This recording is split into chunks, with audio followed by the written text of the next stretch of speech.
there's anything important that I have learned throughout my life, it's that you shouldn't procrastinate. Procrastination is the act of delaying or to put something off, usually until the last minute. Have you ever procrastinated? You'll find that with the older you get procrastinate because you get even more stressed out because life and responsibility hits you like nothing. But it's not worth it. It makes things harder for you and can sometimes affect others around you. When you're a teenager, procrastination is the most common reason why you fail classes. Did you ever fail classes because you put things off?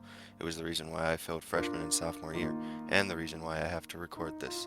It was also the reason why I was going to drop out, because I kept putting off assignments until I was swamped with a lot of missing work and missing credits, and I was like, no, I'm not going to do all that. The situation can only get worse the longer you put it off. Procrastination is like a credit card. It's a lot of fun until you get the bill. I really like this quote because it provides a clear example that anybody can understand. The whole reason people procrastinate in the first place is because they just don't want to do something or they have too much on their plate. What's your reason for procrastinating? I still have to make stuff up from freshman year and I'm a junior. Here in Jeffco's district, a freshman should have between 6 to 9 credits by the end of the year. I would have had less than that as a senior if I continued to procrastinate. Procrastination is just part of being human, and you can tell whether something needs to be done about it or not.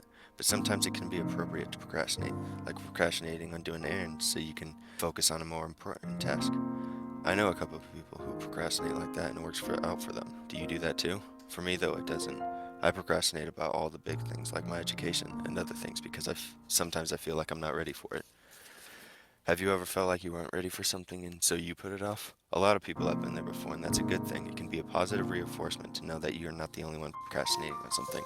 It can be hard not to procrastinate, and for some people that's impossible, but you can overcome it. Now, of course, you won't wake up next day thinking you will never procrastinate again, but you might think of a way or two to get a task done quicker with a little less stress, which can be a big help later on. Even this took much longer than it should have. Spent a bunch of hours doing other things, like staring at a picture of a gorilla on my desktop, and while I was looking at it for a long time I thought about how it could easily beat me in a fight. Then I wondered if it could beat a tiger in a fight, and then I wondered who would win between a lion and a tiger. Then I googled and read it about it for a while, but the tiger would win. Procrastination sucks, doesn't it? Teachers wonder why students procrastinate in the first place. Like if you, the student, already hate going to school and hate doing the work and don't want to be want to screw around instead of doing the work and getting out of there. I don't even know why I do it. I just do it because I can't help it. Even though I might hate myself for doing it, there is some satisfaction that comes from it, and I don't know why. It could be that rebellious teenager thing that adults talk about, but again, what is there to gain from it? Procrastination usually results in a sorrowful regret. Today's duties put off until tomorrow gives us a double burden to bear. The best way to do them is in their proper time. Look, what you choose to do with this information is your choice, but I do not recommend you continue to procrastinate because it will eventually catch up with you. So just suck it up and deal with it. It may be hard, but you can pull through it.